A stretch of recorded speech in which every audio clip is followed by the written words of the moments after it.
daw sila nakita ng Tacorong. Sa gitna? Oo, sa gitna talaga. Ng kalsada? Ewan ko sa kanila kung bakit sila nagkahiwalay. Kasi... Ipakwento mo sa kanya. Nakikinig si DJ Budoy sa DJ Mix. Sige. Oh, Emily, ikaw daw. Ala, Diyos ko. Hindi ka naman nakikita eh. Hindi ka naman Oh, hindi nakahubad. ka daw nakikita. Oo. Sabi niya kasi niloko daw siya ng harap-harapan. Paano niloko ng harap-harapan? Nakipag-meet daw yung yung boyfriend niya sa kanya, tapos dala pa yung JF niya. So, it was text-mate lang sila. Hindi sila totoong mag-boyfriend tsaka mag-girlfriend. Text-mate lang pala eh. Ha? Text-mate lang pala sila.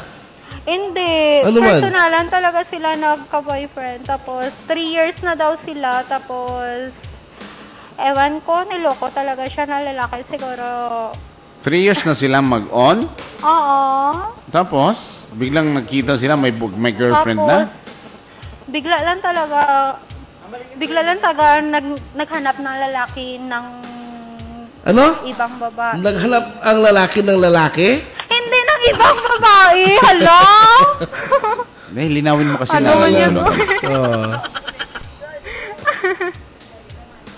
Oo. Sige. Patuloy ka. Tuloy mo. Sige, nakikinig kami. Sinusulat namin. Lin, ikaw Lin. Ayaw niya talaga, kuya ba? Ay. So, sana, nakahiwalay na. Niloko na siya. Oo, nagkahiwalay na daw sila. So, ngayon? So, ngayon gusto niyang mag-move on. Kaya, i-found niya daw ang number niya. Maghanap daw siya ng perfect boyfriend. Hindi, yung tanong, solusyon ba yan? Solution ba yan? Para sa akin, hindi. Oh, Ba't bakit? tinutulungan? Hindi pala solusyon, tinutulungan mo pa. Kasi gusto Konsentidor niya ka rin eh. talaga. Oo. Kinukonsinti mo eh, porket lasing eh. Aloy. Huwag mong tulungan. Sige, ako na lang maghanap ng textmate. Isa pa ba, dadagdag ka rin sa problema eh. Oo.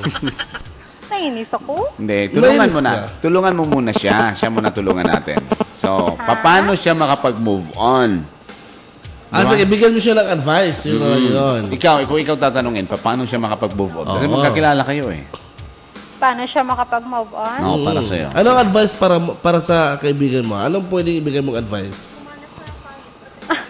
Humanap ka ng pangit at ibigin mong tunay? Ganon? Tama ba yun? Sabi doon ng kasama ko, humanap siya ng pangit at ibigin niyang tunay. Ikaw, kung ikaw tatanungin, gusto mo ang umibig sa pangit? Ewan ko sa kanya. Hindi, ikaw. Ana. Di ba sabi ng mo dyan, humanap siya ng pangit at ibigin mong tunay. Tapos? Kung ikaw yung tatanungin, hahanap ka ba ng pangit na maraming gwapo ngayon? Oo. Ano? Ikaw ba? Ano? Yung tanong mo sa akin. Di ba sabi ng kaibigan mo, humanap ka ng pangit at ibigin mong tunay. Kung ikaw ang tatanungin, hahanap ka ba ng pangit na marami namang gwapo? Sa akin, depende. Kasi para sa akin, di naman ako tumitingin sa itsura. So, galing naman sa paa. ako. Ikaw naman, echos ka rin eh. Oo. Ibig sabihin, pag So, galing naman ako bumabasi eh. Pag nakipagkilala Hindi sa'yo naman yung sa lalaki, itsura. ay, makinig ka muna! Ano? Pag napakilala sa'yo isang lalaki, yung ka-textmate mo, una mong tingnan, paa. Tapos, Kilikili. Tapos nakita yung paa, parang ano. natural lang man yan. Natural na mukha ang una mong titingnan. Oo. Diba? Oh. Huwag mo isipin na hindi ako tumitingin sa ano to sabi niya sa itsura. Ano titingnan mo? Para sa akin, Kaluluwa. ako tumitingin sa itsura. Hindi ka tumitingin ng itsura, paa na parang Tumitingin luya. ako sa paa. Paa na parang luya. Dakuhan na to. Ayan. Para siya makapag-move on, kapatid, una ha. Kami muna ni DJ Budoy ha. Nakikinig ba siya? Ha? Ay, nangyaya na siyang mag-uwi daw. Ay, Uwi na daw siya. Paano niya mapakinggan yung sasabihin namin? Oy, ano pangalan niya? Pangalan? Ha? Ano pangalan niya? Emeline, makinig ka. Lumapit ka. Kuyunan. Lumapit ka sa radyo. Ano, Emeline Kuyunan? Oo. Taga saan din siya? Diyan din sa Gritspol taga Norala po. Hindi, nagtatrabaho din ba sa Gritspol? Nagtatrabaho siya dito sa Gritspol. Tawagan ko nga yung amo nyo, yung supervisor nyo. Kilala ko ba yun? Ay, wala man siya dito. May number man ako. Ha? Tatawagan hindi naman sinabing pupuntahan. Oo. Tatawagan.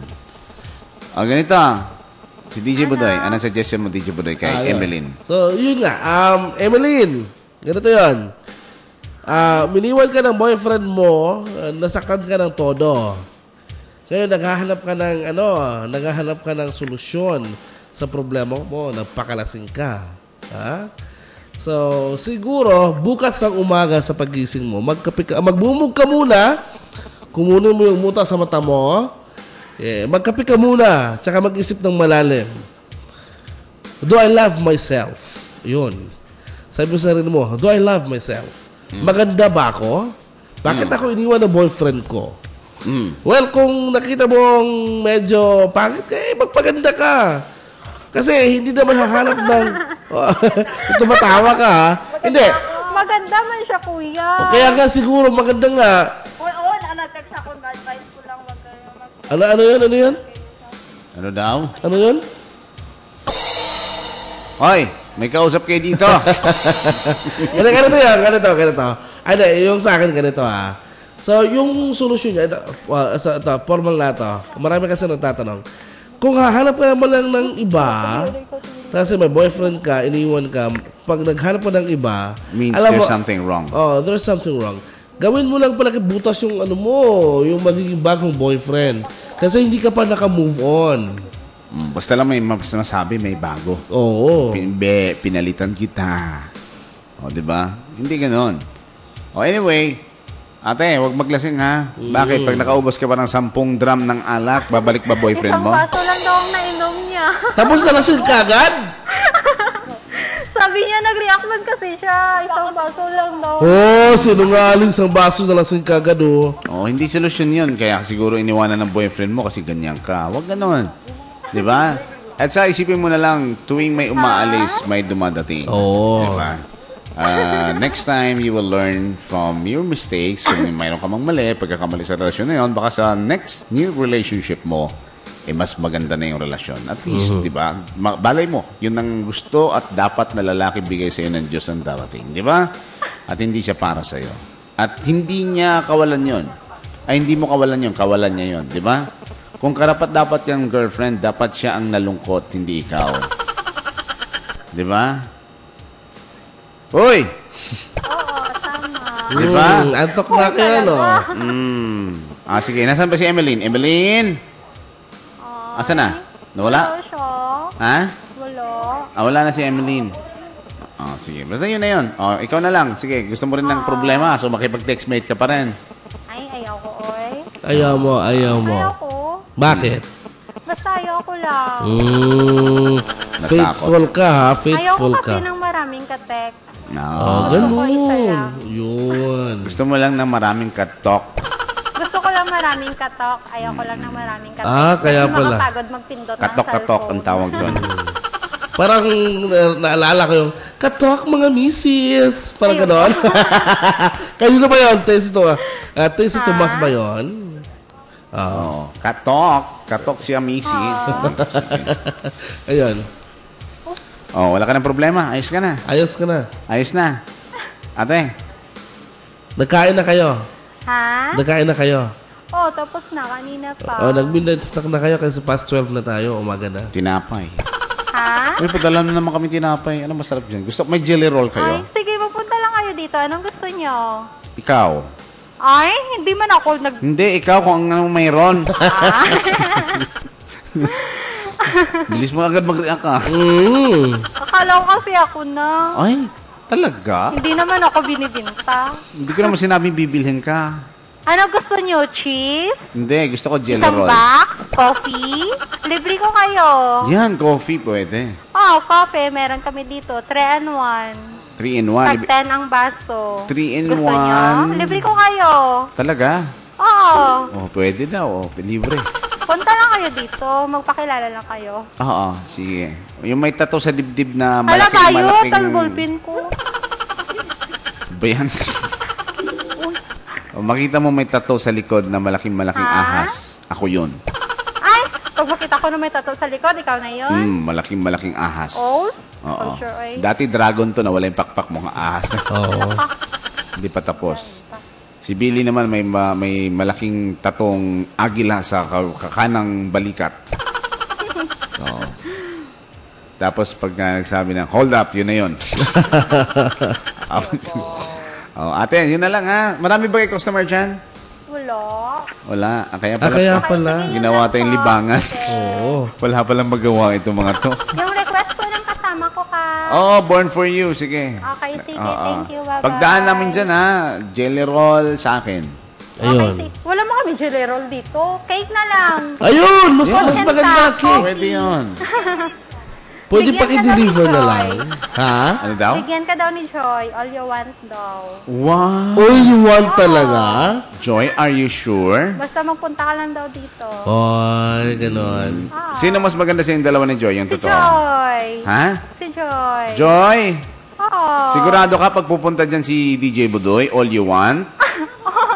All you want daw. O, pati tindera, dala. No man, all you want. Sa tulinahali niya. Ha? Pati tindera, dala. Kaya yan lang po. Oo. Sige, si Joy ha? Bye. Oo. Ha? Okay. Si Joy. Sige, si Joy. Diba? Ayos yun ah. Sige, Joy. Oo. Salamat sa mga... Salamat sa pagtawag. Mga taga all in 3-in-1. Ayun. Sige na, matutulog na ako. Napadaan lang ako. Okay na yun na kasamang DJ Budoy. Ayun, yung linya natin. Okay na yun. Ha? So, mga kapatid, pero maganda muna. Ito, balikan natin konti. Saglit lang yung 12:21 na pala ang ating oras. Ba't gano'n? Babae, pagka may problema naglalasing. Ba't gano'n? Tapos unang solusyon, maghanap ng bago. Hindi gano'n Hindi naman yung sasakyan na pag wala ka ng sasakyan, kailangan maghanap ka kaagad para may masakyan ka. Hindi gano'n. Alam mo kasi, ganito yun sa mga... Kasi, alien experience, kasi pag naghanap ka agad ng bago, kasi yung feelings mo nandun pa sa dati, di ba? Oo. So, pag naghanap ka agad ng bago, ng bago. Pag naghanap ka agad ng bago, and after a week, may bago ka ng boyfriend, so you are expecting na yung kawalan.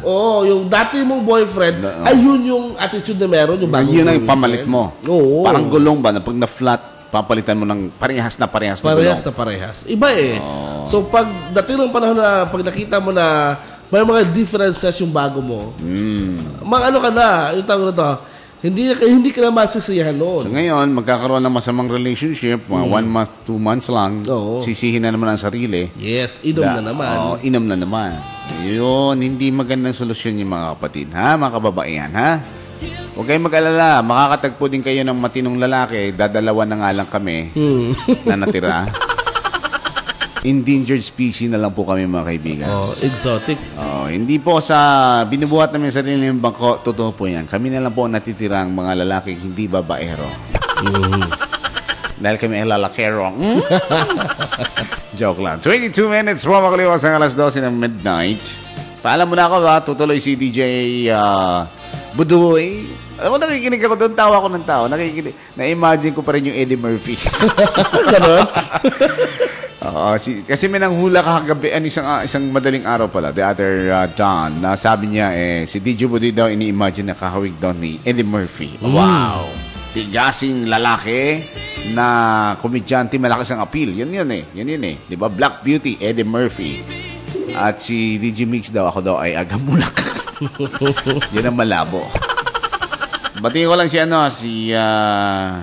okay. Nawala ba daw? Nawala. Dito lang naman eh. Nabati natin sila Gemma at mga kapatid nila dyan, mga kapatid niya sino pa ba yung isa? Si Gemma saka si Erica. Ayan. Nasa Japan. Nanonood din sa atin. Sa mga nanonood sa atin sa internet, kumusta po kayong lahat? Okay? That's it, ladies and gentlemen. See you soon. Catch you soon. Magpapatuloy si DJ Budoy hanggang alas 4. Okay? Alas 4. Break ko muna itong request nila, ha, mga kaibigan. Yung song na Born For You, ako po si DJ Mix, na padaan lang. Ito po ang Music and News Radio, 96.1 in your radio dial. South Cotabato, good evening to each and everyone, and God bless.